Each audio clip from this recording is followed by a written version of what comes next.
Olá, seja muito bem-vindo, muito bem-vinda. Eu sou Felipe Nascimento, este é o Morning News. Aqui você fica por dentro de todas as notícias que vão movimentar o Brasil e o mundo. Muita informação, muita análise para você ficar bem informado nesta terça-feira. Hoje é dia 16 de agosto. A gente começa essa edição falando sobre o preço do combustível. A partir de hoje, a gasolina já passa a ser vendida por um preço mais baixo nas refinarias. A Petrobras anunciou que o litro da gasolina passa a ser comercializado por R$ 3,53. A redução é de 18 centavos por litro, 4,85%. Em julho, o preço da gasolina nas refinarias era de R$ 4,06. De lá para cá, o preço da gasolina já caiu 53 centavos, uma redução de 13%. A petroleira explica que não é todo o valor que vai ser repassado para o consumidor, porque na composição da gasolina vendida no posto também tem um percentual de álcool. Mesmo assim, segue sendo uma grande queda que impacta inclusive nos dados de inflação. Para a Petrobras, a redução acompanha a evolução do preço de referência e é coerente com a prática dos preços da companhia, que busca o equilíbrio dos preços com o mercado global. Essa é a terceira queda no preço dos combustíveis feito pela Petrobras em menos de um mês. Na semana passada, a gente lembra, a estatal anunciou redução no preço do diesel nas refinarias. E a Isabela Takaki está aqui comigo, ela tem mais informações. Muito bom dia, Isa, ótima terça-feira para você. Muito bom dia, Felipe. Bom dia a todos. Uma ótima terça-feira. Bom, e o ministro de Minas e Energia, Adolfo Saxida, comemorou a redução no preço do combustível anunciado pela Petrobras ontem e também as recentes quedas nos preços da energia elétrica. Ele afirmou que as reduções nos valores aos consumidores não foram por sorte, mas por trabalho da equipe do governo e também do Congresso. Vamos ouvir o ministro. O preço do Brent não está no nosso controle. As chuvas não estão no nosso controle, mas bons marcos legais, segurança jurídica, previsibilidade e atração de investimento externo, isso está no nosso controle. E se nós assim agirmos, essa tempestade vai passar. Nós sabíamos que basta você ter regras claras, segurança jurídica, uma agência forte, que preza pelas regras, e nós teríamos os resultados positivos. Eu agradeço aqui o deputado Danilo Forte, também nos ajudou bastante nessas importantes iniciativas. Então hoje, nós vemos o preço da energia caindo, vemos o preço da gasolina caindo, do diesel caindo, e as pessoas deram sorte. Ninguém deu sorte.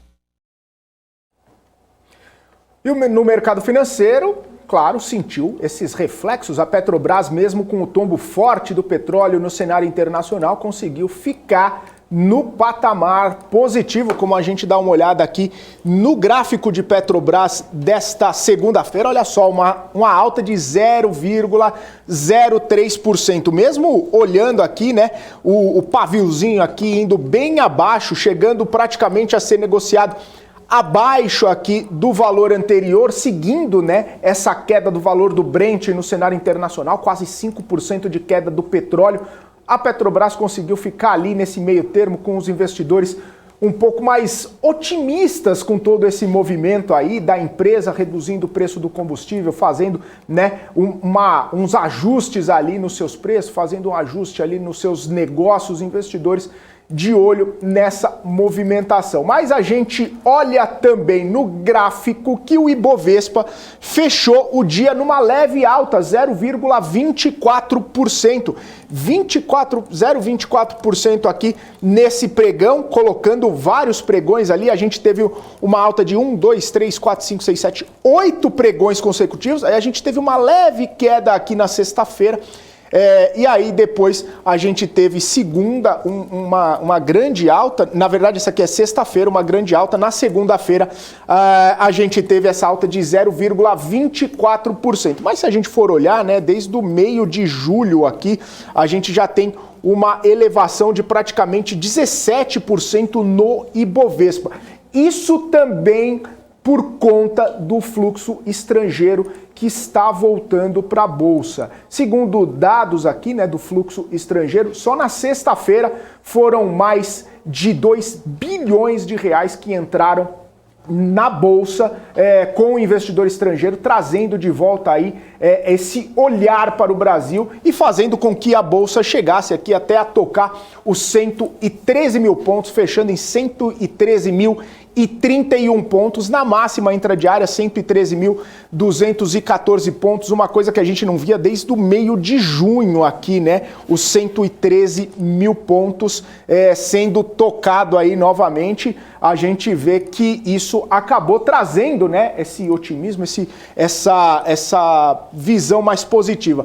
E quem se destacou, né, a gente fala bastante sobre os grandes destaques do mercado financeiro, só de olhar para o monitor do mercado da Nelogica, a gente já consegue ver aqui que quem se destacou foram, sim, as empresas varejistas americanas, subindo mais de 18%, Via subindo 14%, Magazine Luiza 12%, né? Essas empresas que têm, né, trouxeram seus resultados mostrando que no segundo trimestre já tem uma perspectiva de melhora e um guidance para o segundo semestre de melhoras ainda mais. Obviamente, essas empresas sofreram bastante ao longo do último ano todo, com toda essa questão de coronavírus, com toda essa questão também de aumento de taxa de juros e com a perspectiva, a percepção de que o juro vai cair, de que a gente vai ter ali uma segurada, né, na taxa de juros, essas empresas começam a ter mais visibilidade, os investidores começam a reprecificar as ações, reprecificar os lucros, reprecificar os múltiplos das empresas, a dívida também da empresa, que muitas vezes está atrelada ali ao DI, né? Então, essa percepção acaba trazendo mais benefícios para as varejistas, né? E aí a gente destaca essas três. Se a gente for olhar Magazine Luiza, Via e essas principais empresas varejistas, a gente já vê que só em agosto já foram muitos e muitos % aqui. Vamos dar uma olhadinha só rapidamente aqui em Via, por exemplo, que foi uma das maiores altas. A Via aqui só no mês de agosto, né? Só no mês de agosto aqui já tem praticamente um crescimento aqui, ó, vamos ver, mais de quase 50% de crescimento só nesse mês de agosto. Havia, né, uma das principais varejistas aqui. Magazine Luiza, vamos dar uma olhada aqui em agosto, como é que está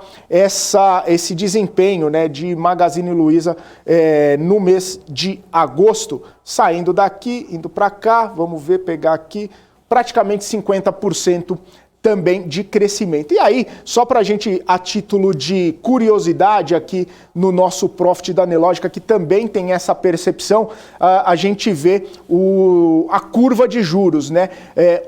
A curva de juros tendo uma fechada aqui um pouquinho mais para frente, né? A gente vê aqui os DIs, né? Para 23, 24, 25, enfim, a curva DI, várias delas aqui no vermelhinho, no fechamento de ontem, mostrando, né, esse fechamento da curva de juros, né, a curva de juros indo um pouquinho mais para baixo e aí tendo essa percepção de que o juro vai ficar para baixo. As empresas que têm muita ligação, estão bastante atreladas com essa taxa de juros, com a curva DI, acabam sendo reprecificadas e os investidores tendo uma percepção aí de que talvez tenhamos vida um pouco melhor. Fora isso, né, varejistas estão contando bastante com o segundo semestre, que tem Black Friday, que tem Copa do Mundo, que tem Natal, que, enfim, tem uma série de eventos aí que podem fazer com que as varejistas tenham um pouquinho mais de tranquilidade, um pouquinho mais de vida fácil, fora, né, de repente ali desemprego reduzindo, as pessoas com mais emprego possam voltar a consumir também com a queda de inflação que a gente vê ao longo dos últimos meses aí, até mesmo no último mês o IPCA registrando deflação em julho. Então, né, de repente, a gente chama de tempestade perfeita, né, mas no bom sentido agora, não no mau sentido, para essas empresas que muita gente está colocando no radar, Isa. Bom, e agora a gente vai falar de outro ponto que certamente aí vai ser bastante atenção do mercado financeiro, que são as eleições. A gente tem falado bastante sobre a corrida eleitoral, mas a partir de hoje, então, oficialmente é que começa a disputa de verdade. Nesta terça-feira, então, a campanha eleitoral é oficialmente iniciada com a liberação das propagandas eleitorais na televisão, rádio, internet, passeatas e comícios. E nos próximos 47 dias teremos uma disputa bastante forte, principalmente entre Lula e Bolsonaro. Embora o mercado já conheça os dois candidatos e os feitos de cada um, é possível que os embates tragam alguma movimentação aí para a Bolsa, principalmente quando saem pesquisas de intenção de voto. A última divulgada na noite desta segunda-feira pelo IPEC mostra Lula à frente com 44% das intenções de voto no primeiro turno e Bolsonaro aparece em segundo lugar com 32%. Ciro assiste à distância com 6% e Simone Tebet tem apenas 2% das intenções. No segundo turno, Lula teria 51% e Bolsonaro 35% das intenções de voto. A pesquisa foi feita com 2.000 eleitores e tem margem de erro de 2 pontos percentuais para mais ou para menos. E o presidente do Banco Central, Roberto Campos Neto, está de olho, só que um pouquinho mais para frente. Ele disse que uma preocupação com o cenário fiscal de 2023, a partir das incertezas sobre a continuidade dos programas estabelecidos neste ano. Um deles, o Auxílio Brasil, de R$ 600. Segundo Campos Neto, existe uma preocupação com o fiscal por causa da continuidade desses benefícios e como tudo isso vai acabar se encaixando.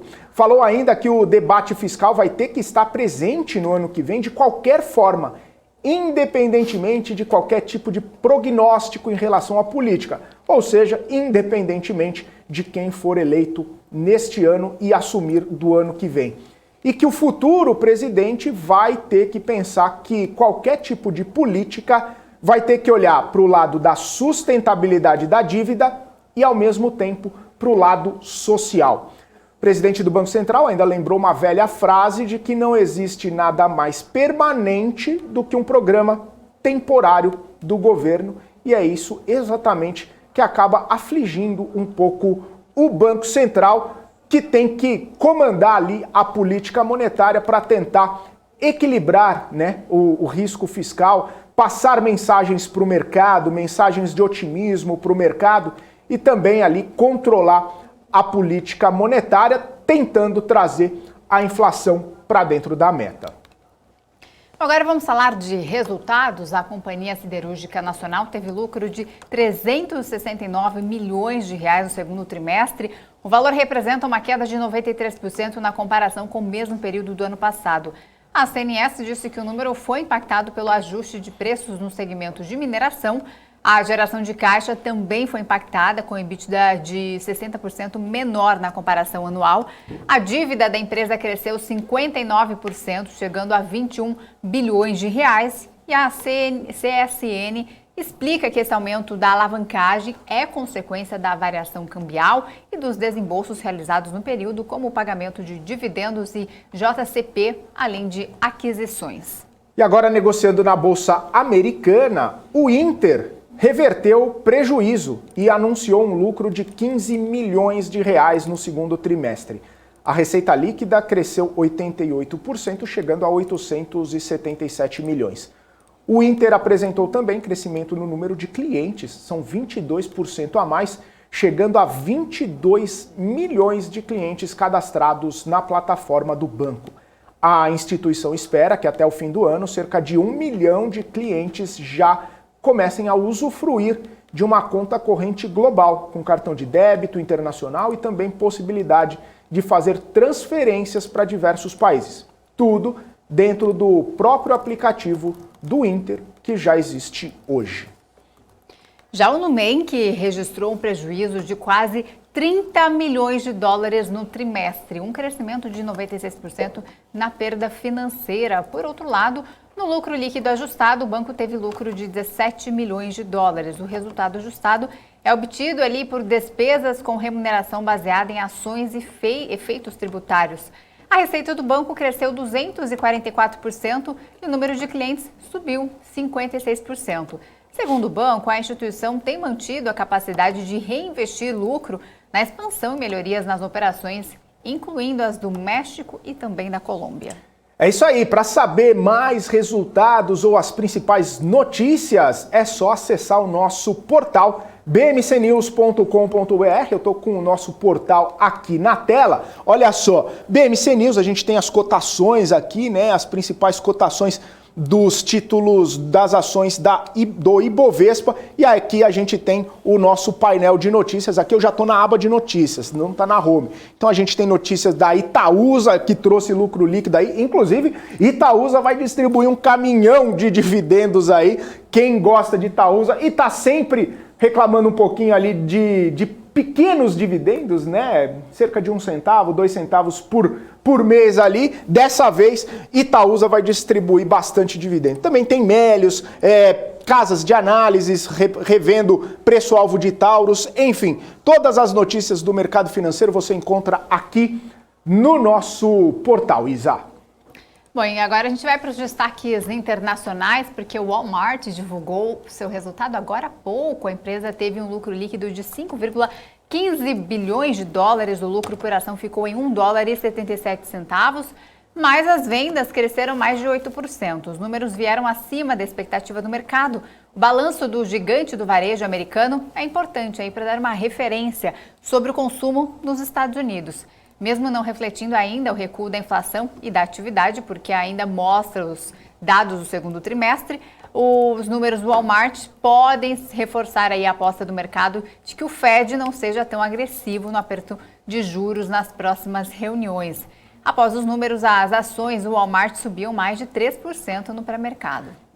É isso aí, vamos falar então agora de geopolítica, né? Toda aquela tensão, né, entre Rússia e Ucrânia. O ministro da Defesa da Rússia, Sergei Shoigu, disse que hoje não tem necessidade de usar armas nucleares na Ucrânia, chamando de especulação da mídia de que Moscou poderia implantar armas nucleares de mentira ou produtos químicos no conflito. Segundo ele, do ponto de vista militar, não existe nenhum tipo de necessidade de usar essas armas nucleares na Ucrânia para atingir os objetivos declarados. O principal deles, o principal objetivo das armas nucleares russas é deter um ataque nuclear. O ministro também alegou que as operações militares ucranianas estão sendo planejadas pelos Estados Unidos e também pelo Reino Unido e que a OTAN aumentou o envio de tropas na Europa Oriental e também na Europa Central várias e várias vezes.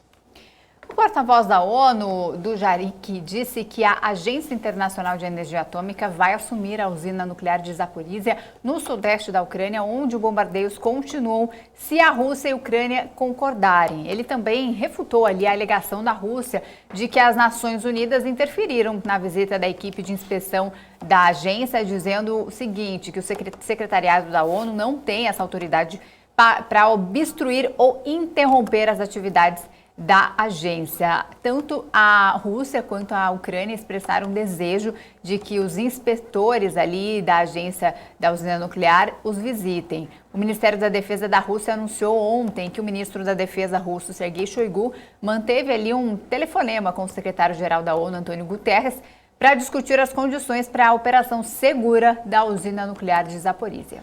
E um depósito de munição explodiu no norte da Crimeia na manhã de hoje. A Crimeia, lá na Ucrânia, e é um território dominado pela Rússia. A gente vê as imagens aí, 2 pessoas ficaram feridas. O tráfego ferroviário com o sul do país da Ucrânia e da Rússia foi interrompido. Essas imagens, inclusive, foram transmitidas pela televisão russa e mostram a instalação elétrica em chamas perto da cidade de Jankoy, na Crimeia. Uma série de explosões aí que, segundo autoridades, foram causadas pela explosão de munições numa base militar. O principal líder da Rússia na Crimeia disse que cerca de 2.000 pessoas foram evacuadas da vila mais próxima e que se recusou a falar sobre a origem dessas explosões. Esse incidente acontece depois de uma série de explosões na semana passada numa base aérea da Rússia que fica na Crimeia. Muitas informações ainda desencontradas, principalmente sobre aquela situação. Algumas pessoas dizendo que foi o primeiro ataque da Ucrânia nessa instalação ou num território russo, porém muitas outras pessoas ainda falando que talvez tenha sido um acidente. O que a gente sabe é que mais uma vez instalações acabaram explodindo lá na Crimeia. Bom, agora a gente vai para a China porque a China resolveu então impor várias sanções, incluindo proibição de entrada a 7 autoridades e parlamentares de Taiwan acusados de serem ativistas obstinados da independência, o que levou à condenação de Taiwan. As sanções vêm depois que a presidente da Câmara dos Estados Unidos, Nancy Pelosi, visitou Taiwan neste mês, uma viagem que a China diz ter enviado um sinal errado ali para que considera as forças pró-independência. A China considera Taiwan seu próprio território e não um país independente, assim como o governo de Taiwan contesta essas alegações da China. O escritório chinês de assuntos de Taiwan disse que os sancionados incluem o embaixador de Taiwan nos Estados Unidos, o secretário-geral do Conselho de Segurança Nacional de Taiwan e políticos do Partido Democrático Progressista de Taiwan. Um porta-voz do Departamento de Assuntos de Taiwan acrescentou que as pessoas sancionadas não poderão visitar a China, Hong Kong e Macau. Além disso, empresas e investidores que reportam a pessoas sancionadas não poderão lucrar com as atividades realizadas na China. Agora eu quero dar um recado para você. Quer aprender as estratégias para operar mini contratos e ganhar como grandes players do mercado sem pagar nada por isso? Bom, é isso que a Invest Academy da Nelogica e o Neto vão trazer para você na semana dos mini contratos O Segredo, um evento 100% gratuito e online que vai acontecer hoje, dia 16, amanhã, dia 17 e também no dia 18 de agosto, sempre às 8 horas da noite, no canal da Nelogica e aqui também na BMC News. Acesse o QR Code que está na sua tela, faça seu cadastro para participar gratuitamente dessa semana dos mini contratos. Agora são 8 horas e 57 minutos, a gente volta daqui a pouquinho, logo depois do nosso intervalo comercial.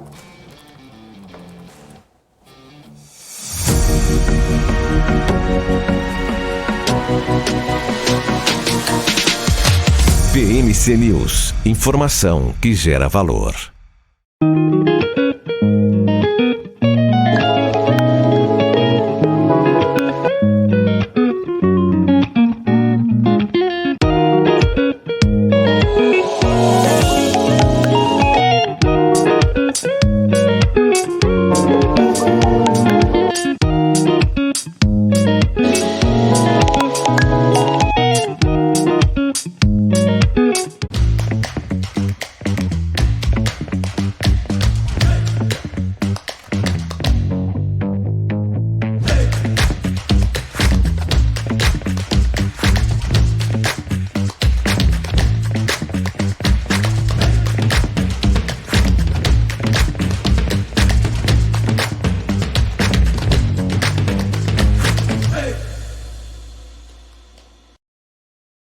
As empresas que fazem parte do seu dia a dia estão em uma das maiores bolsas do mundo, a Nasdaq.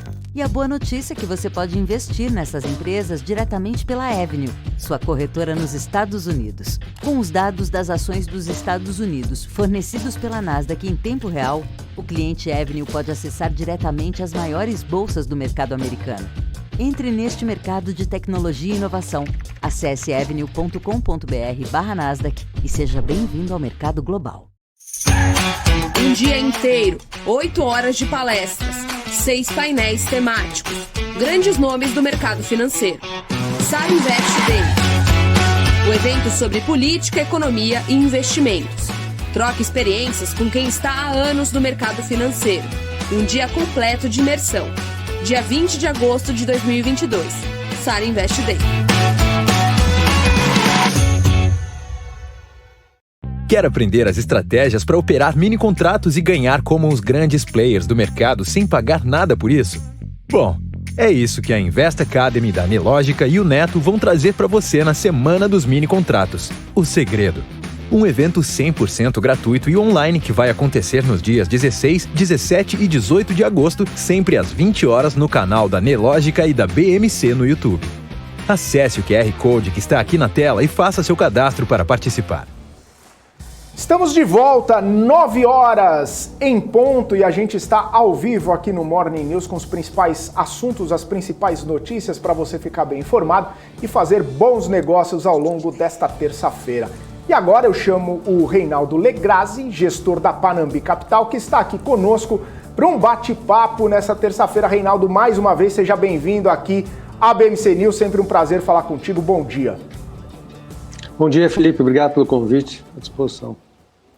Reinaldo, eu quero começar falando contigo, repercutindo, na verdade, uma fala do presidente do Banco Central, Roberto Campos Neto, que ele falou que o fiscal tem que estar na mira do próximo presidente ou do próximo gestor a partir do ano que vem, porque é uma questão muito importante, principalmente com muitas movimentações ali de benefícios que foram colocados ao longo desses últimos tempos e agora culminando com a PEC dos benefícios, Auxílio Brasil, também benefícios a caminhoneiros, benefícios a taxistas, enfim, uma série de benefícios colocados ali.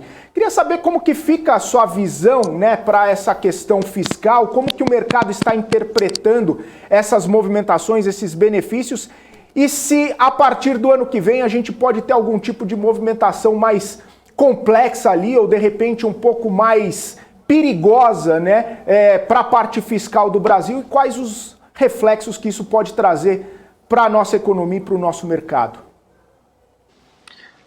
Ok, Felipe, você começa indo direto no fígado, né? O fiscal, nós perdemos a estrutura fiscal, o arcabouço fiscal, né? A estratégia do teto de gastos de 2016, sempre se soube que ela era temporária, era uma questão, até 2026 era o máximo que podia durar em função das curvas de crescimento. Mas mudou e o teto de gastos hoje não funciona mais. O novo governo vai precisar determinar qual é a estratégia fiscal. E nenhum dos dois fortes candidatos divulgou até agora qual vai ser esse desenho. Mas sempre que se fala em taxa de juros, em política monetária é feita após a fiscal. A política fiscal ela é a base, a partir da qual a política monetária se torna necessária. Hoje o Brasil está trabalhando com uma política fiscal absolutamente expansionista e a política monetária restritiva. Para o ano que vem, espera-se que a política fiscal se torne mais restritiva, e aí abrindo espaço para a taxa de juros cair. Mas essa é a expectativa dos agentes de mercado, nós não temos nenhuma sinalização ainda. O que nós sabemos é que é um cenário difícil, o governo vai ter que reduzir gastos, fazer algumas reformas, nós chamamos de reformas como se fossem grandes alterações, mas na realidade todo governo precisa fazer constantemente ajustes da política macroeconômica. O mundo inteiro precisa fazer reforma da Previdência, precisa fazer ajustes na tributação. Hoje a economia é digital, se você não fizer ajustes na tributação, você perde completamente o bom senso na arrecadação e a partir daí nos gastos. Então precisa fazer uma reforma tributária, ajustar a tributação. Então, tá o mundo inteiro está fazendo isso. O Brasil precisa se ajustar, precisa ajustar o fiscal, precisa fazer algumas reformas e se preparar para ter um ambiente em que a produtividade volte a subir. A gente mostrou ontem aqui o Boletim Focus, né, e também a divulgação do IBCBR, que indicou aí um avanço de 0,69% em junho, fechou o segundo trimestre de 2022 com uma alta de 0,57%. Queria que você comentasse esses dados e avaliar o que ele significa para o país, né, falando especificamente sobre essas previsões de inflação de juros para esse próximo semestre. O IBCBR veio forte, veio bem, e veio na mesma linha que vinha antes, serviços indo bem, produção industrial mais ou menos, recuperando, mais ou menos estável e consumo de bens um pouco para baixo. Então, não trouxe novidade, apesar de ter sido no total mais forte. A projeção agora para o crescimento do PIB em 2022 é em torno de 2%, veio crescendo ao longo do ano, muito impulsionada pelas transferências governamentais, os auxílios, também pela o preço das commodities como um todo, o preço das commodities fazendo com que a exportação seja mais forte e tudo mais. Isso foram os grandes drivers de crescimento para 2022. E para 2023, sobra uma inércia, um carrego do crescimento do PIB, e os analistas estão estimando 0,5% de crescimento para o ano que vem. Não é um crescimento forte, mas é o que vem desse misto que nós conversamos agora há pouco, de um fiscal mais expansionista, que vai começar a ser mais restritivo, e a política monetária vai estar restritiva ainda. Então, 2023 vai ser um ano mais fraco de crescimento, mas é importante que seja um ano de ajuste para poder crescer depois. O Reinaldo, ainda nesse sentido, né, a gente viu no começo do ano as projeções, principalmente do PIB, serem bem baixas ali, né, uma perspectiva de crescimento, às vezes até negativo, né, algumas casas comentando ali de crescimento negativo, outras entre 0, 0,5%. Agora o Fox já está projetando ali cerca de 2%. No ano que vem você comentou um crescimento de 0,5%. Você acha que é possível ter revisão também para o ano que vem, ao longo, né, a partir do momento que a gente comece a ver os resultados? Porque a gente vai ter a eleição, aí vai assumir, vão ver os primeiros atos ali do próximo presidente, né, seja a reeleição do Bolsonaro, ou seja Lula, ou seja uma terceira via por aí, né? Geralmente no primeiro ano os presidentes tentam fazer algum movimento um pouco mais forte ali, de repente numa consonância ali com o Congresso, fazer uma reforma aqui, uma tributária, de repente uma administrativa. Enfim, se esse cenário acabar se desenhando, talvez a gente possa ter crescimentos maiores, ou o que foi feito esse ano vai ter esse carrego, como você diz, para o ano que vem, e o fiscal continua ali nesse foco, e talvez a gente não consiga, né, repetir, né, esses bons crescimentos que a gente viu. Essa coisa de falar que o crescimento vai ser baixo parece antipatriota, então tem que tomar um pouco de cuidado. Mas a sinalização, as tendências para 2023 não são positivas a ponto de dizer que dá para repetir 2%. 2% foi uma surpresa esse ano. O ano inteiro trabalhou negativo, acho que para 2022 não chegou, mas era em torno de 1 e pouco. E com maior expansão fiscal que nós tivemos, auxílios, redução de impostos, nem todas ruins. Redução de imposto é muito bom, auxílio é muito bom. Fez a economia crescer. A economia internacional, em 2022, foi relativamente forte, relativamente comparada a 2023. 2023 deverá ser mais fraca. Então, em 2023 nós temos uma condição doméstica mais restritiva e temos um cenário internacional que tende a crescer menos também. A revisão de crescimento dos Estados Unidos e Europa é negativa. Para a China é positiva, é maior em 2023 do que esse ano. Mas o todo global vai ser um crescimento menor. Então, a pressão para 2023 é crescimento menor. Difícil ser diferente.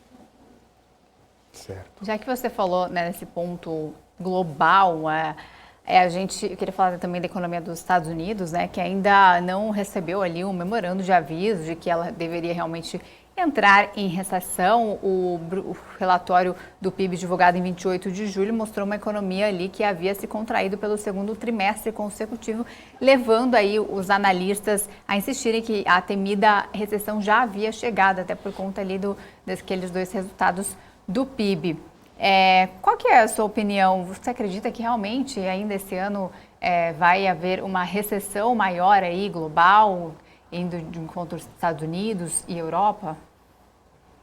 Então, 2022, essa recessão dos Estados Unidos é uma recessão muito suave, né? O primeiro TRI foi negativo, o PIB nos Estados Unidos, mas veio muito da linha de comércio exterior, e no segundo TRI foi estoques que reduziu o PIB em uns 2%, mas o consumo das famílias nos 2 trimestres americanos foi positivo. O emprego nos Estados Unidos está muito forte, crescimento salarial, é forte. O real está um pouco negativo, ou seja, não está conseguindo acompanhar a inflação.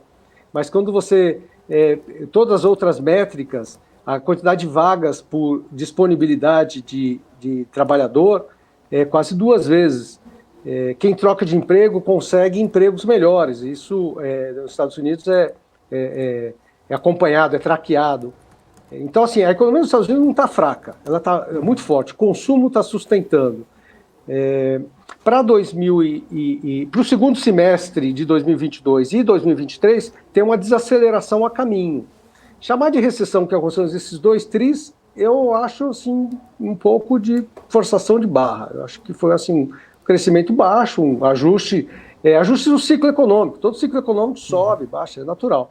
Mas nós vamos ter, daqui para frente, uma desaceleração. Vamos chegar numa forte recessão? Eu acho que não. Mas vamos flertar com ela, principalmente na Europa. A Europa, estamos falando de um crescimento para o ano que vem de em torno de 0,5%, vindo de 2 e pouco de previsão. Mas, então, assim, é um crescimento global mais fraco, nos Estados Unidos melhor, os Estados Unidos está mais dinâmico, sempre foi mais pujante, e na Europa vai ser um pouco mais difícil, a Ásia sustentando um pouco mais. Ô, Reinaldo, ainda nesse sentido, né, a gente lê bastante coisa e alguns analistas dizem que o temor de recessão hoje nos Estados Unidos é real, porém, como você disse, a economia está forte, o emprego está forte, né, as pessoas estão com acesso ali ao mercado de trabalho, o Fed está fazendo suas movimentações ali, talvez isso não seja percebido agora, mas talvez mais para frente, ano que vem, 2024, essa realidade recaia com muito mais força sobre a economia americana. E aí a gente olha para trás, tem também toda a questão da distribuição, né, de auxílio lá nos Estados Unidos, que acabou elevando a inflação. Aí tem um cenário geopolítico também, com crise lá na Rússia e Ucrânia. Tem agora essa questão da China, né, o crescimento da China está muito aquém do que era o esperado, e ainda tem essa situação com Taiwan.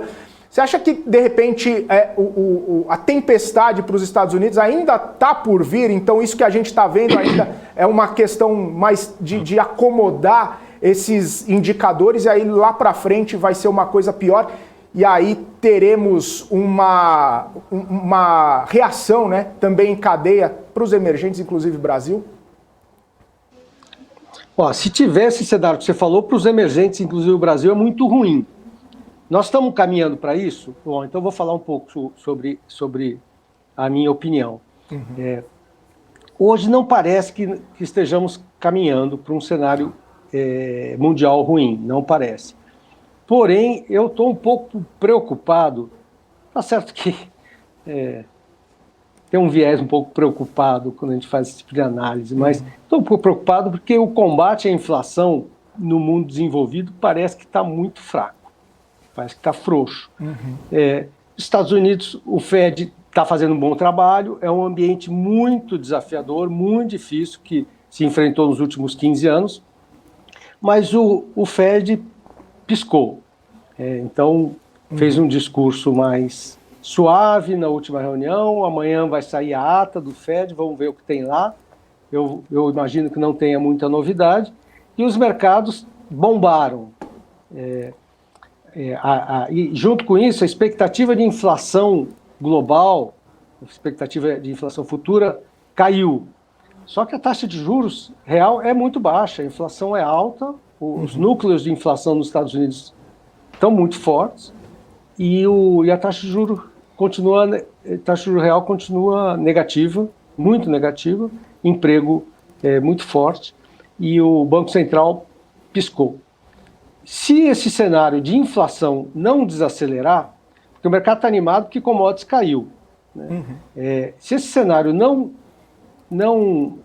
de inflação não arrefecer, aí eu acho que o cenário pode ser perigoso para 2024, porque aí se a inflação se mostrar forte, voltar a subir nos Estados Unidos principalmente, aí nós podemos ter um ambiente de taxa de juros para cima, dólar forte, aí é ruim para emergente.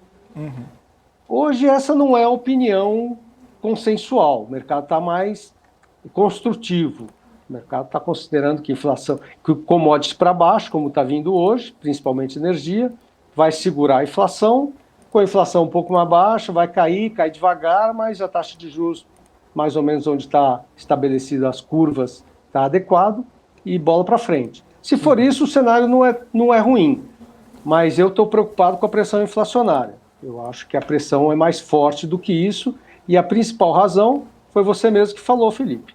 Os Estados Unidos deu um auxílio durante a pandemia muito forte, foi um percentual do PIB muito forte.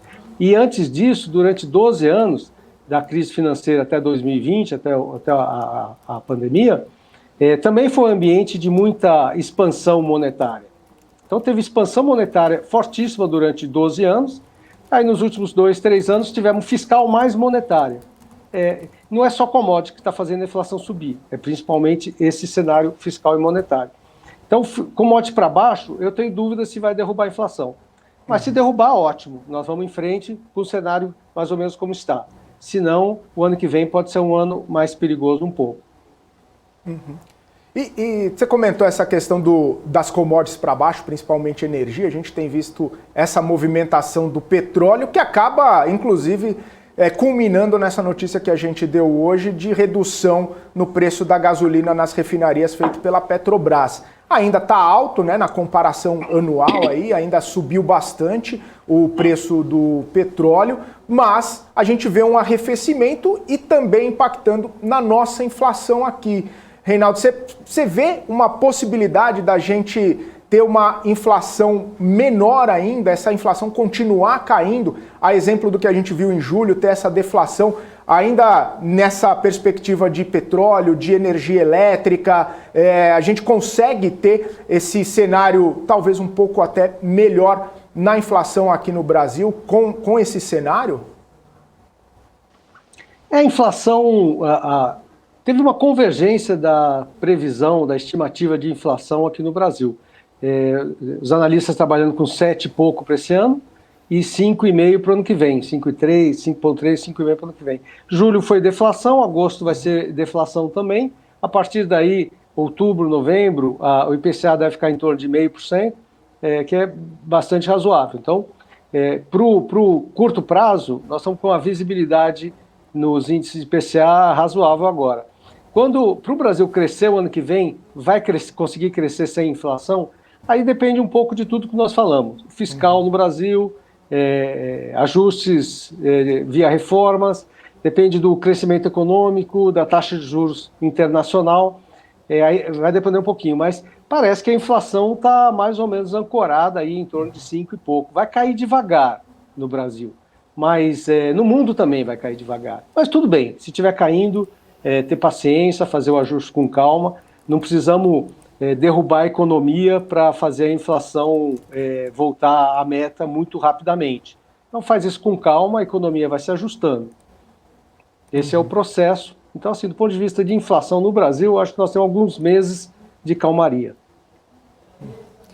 Agora, Reinaldo, colocando um pouquinho você na fogueira, a gente começou hoje a campanha oficial, campanha eleitoral aí, e há uma disputa bem acirrada entre o ex-presidente Lula e o presidente atual Jair Bolsonaro. Na sua opinião, quem o mercado prefere? O que deve fazer a bolsa cair ou subir aí? Qual candidato? Eu não vou cair nessa, não. Eu não sei qual que o mercado prefere, mas assim, não tem meio termo, né? Hoje, assim, quem quer um lado não muda de jeito nenhum. Eu acho que assim, as pesquisas estão mostrando que vai ser uma disputa acirrada. A diferença entre os dois candidatos parecia maior há uns 2 meses, quando o Lula tinha uma diferença um pouco maior, de uns 15 pontos, agora caiu para 7, 8 pontos, depende da pesquisa, muitas pesquisas, e com divergência. Isso mostra uma certa falta de visibilidade. Então, tende a ser uma uma eleição acirrada. O que o mercado mais tem medo é da disputa, da não aceitação do resultado, aquela história que pode repetir um pouco do que aconteceu nos Estados Unidos. Isso é uma coisa que une todos os lados. Ninguém gostaria no mercado de ver isso. Agora, para o ano que vem, para o próximo governo, para o mercado vai gostar de quem colocar um projeto bom na mesa e assumir as coisas difíceis que tem que fazer, porque governar, liderar, é fazer coisa difícil, não é fazer coisa fácil. Tem que fazer a reforma que vai tirar de um, passar para outro, reforma distributiva, tem que ter a de crescimento, tem a distributiva, o mundo muda, tem alguns setores econômicos que perdem importância, relevância, perdem rentabilidade. Precisa ajustar tudo isso. E governar é fazer essa parte difícil. Então, eu acho que sim, se um dos dois candidatos fizesse um discurso de foco nessas questões sensíveis para o crescimento brasileiro, o mercado ia gostar. Eu não sei se ganha voto, não entendo nada disso, mas o mercado ia gostar. Mas eu tenho a impressão que ninguém vai fazer isso, pelo menos até o primeiro turno. Talvez entre o primeiro e o segundo seja relevante deixar essa tendência mais clara. Mas eu acho que o mercado vai gostar de qualquer candidato que faça esse discurso responsável de focar nas questões difíceis e se comprometer a fazer os ajustes em 2023. Quanto antes fizer os ajustes, melhor vai ser os 4 anos do governo. Ô Reinaldo, você falou que não sabe o que o mercado vai gostar em termos políticos, mas o mercado parece que está gostando da volta do investidor estrangeiro, né? A gente vê os dados aí do fluxo na última semana, só na sexta-feira entrando 2 bilhões de reais no ano, um saldo positivo de mais de 60 bilhões. Você acha que o investidor estrangeiro está voltando a olhar aqui para o Brasil com bons olhos, depois de todo aquele rally de commodities que a gente teve no começo do ano, a saída do investidor estrangeiro com dinheiro no bolso por conta das questões geopolíticas? Agora, o Brasil parece que fez a lição de casa e está voltando o olhar do investidor. O Brasil ficou barato para o investidor estrangeiro olhar novamente aqui para a gente. Como que você está vendo toda essa questão? Esse mês de agosto, metade do mês, 10 dias úteis mais ou menos, entrou 10 bilhões de reais, é bastante, realmente é impressionante, como você mesmo disse. Mas não foi só no Brasil, a partir da piscada, vou usar o mesma brincadeira que eu fiz agora há pouco, depois da piscada do Fed, meados de julho, o mercado engatou uma grande melhora em ações, não foi só no Brasil. Subiu a Europa, subiu outros emergentes como o México, e aí sobrou muito dinheiro para o Brasil também. Várias empresas listadas em bolsa estão com múltiplos baixos, comprimidos, comparados ao histórico. Empresas de valor e crescimento tiveram um grande shift em direção ao valor, e agora, com essa expectativa de juros mais baixos, as curvas de juros todas caíram.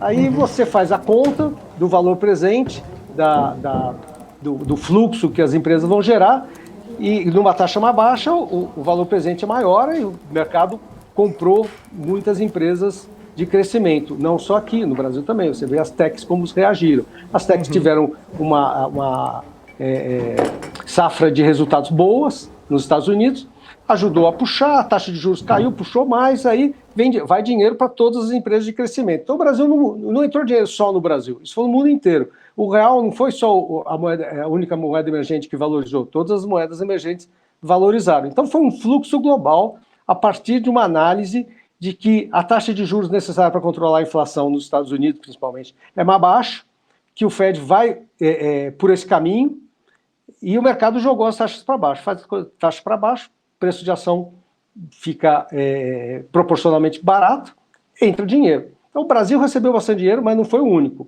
Foi muito guiado pelo mercado de alta dos Estados Unidos. É importante olhar para lá. O Brasil, você falou, será que nós fizemos a lição de casa? Não fizemos nada a lição de casa. A lição de casa vai ser feita em 2023. Agora nós fizemos lição de casa nenhuma, pelo contrário. Nós estamos aumentando gastos, estamos aumentando a dívida, a inflação está acima de 2 dígitos ainda. Então, toda a lição de casa ficou para o ano que vem. Os investidores que estão vindo para o Brasil e os brasileiros estão acreditando que o novo governo vai fazer o que tem que fazer em 2023. E é isso essa é a aposta. Mas ninguém espera nada esse ano, mas para o ano que vem tem que fazer. Tá certo. Reinaldo, obrigado por estar aqui com a gente. Sempre uma aula aqui, as conversas que temos contigo. Uma ótima semana para você, boa terça-feira e até uma próxima. Obrigado, Felipe. Obrigado, Isabela. Até a próxima. Obrigada. Tchau, tchau. Falamos aqui com o Reinaldo Legrazi, gestor da Panambi Capital. Agora são 9h24. Eu tenho um recado importante para você. Vem aí a Semana dos Mini Contratos, um evento 100% gratuito e online desenvolvido pelo trader Wilson Neto, em parceria com a Invest Academy da Nelógica. Não perca a chance de aprender os principais segredos do mercado de mini contratos. Esse evento acontece nos dias 16, 17 e 18 de agosto, sempre às 8 horas da noite, no canal da Nelógica e também aqui na BMC News. A gente está com o QR Code na tela, então você vai lá, escaneia esse QR Code e faça agora mesmo o seu cadastro para participar gratuitamente da Semana dos Mini Contratos, 16, 17 e 18 de agosto, às 8 horas da noite.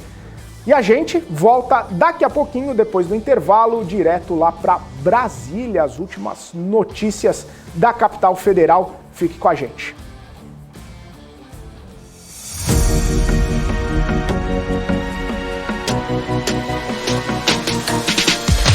BMC News, informação que gera valor.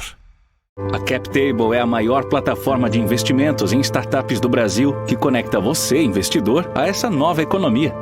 Nós selecionamos e avaliamos as empresas em ascensão de forma rigorosa. E você se torna sócio das marcas mais inovadoras e com futuro exponencial no mercado. Invista de forma descomplicada, inteligente e exponencial. Acesse captable.com.br e faça parte da nova economia. Você quer saber mais sobre economia e investimentos para aproveitar as oportunidades no mercado de trabalho? Eu te apresento o MBA do Terraço. Diga adeus para aquela velha distância entre conhecimento acadêmico e aplicação na realidade, com um curso didático, sem economês e direto ao ponto. E tudo isso contando com o apoio de um time de profissionais especializados em economia, política e investimentos. Fala galera, como vocês estão? Quero te dar boas-vindas no nosso MBA aqui do Terraço Econômico. Vamos nessa? Para saber mais é só clicar no link que está aparecendo aí na sua tela.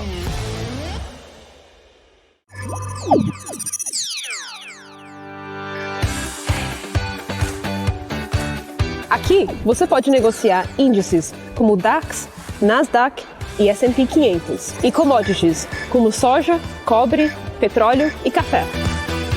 Além de ações e ADRs das maiores empresas do mundo, como a BMW, Google, Apple, Netflix e Disney.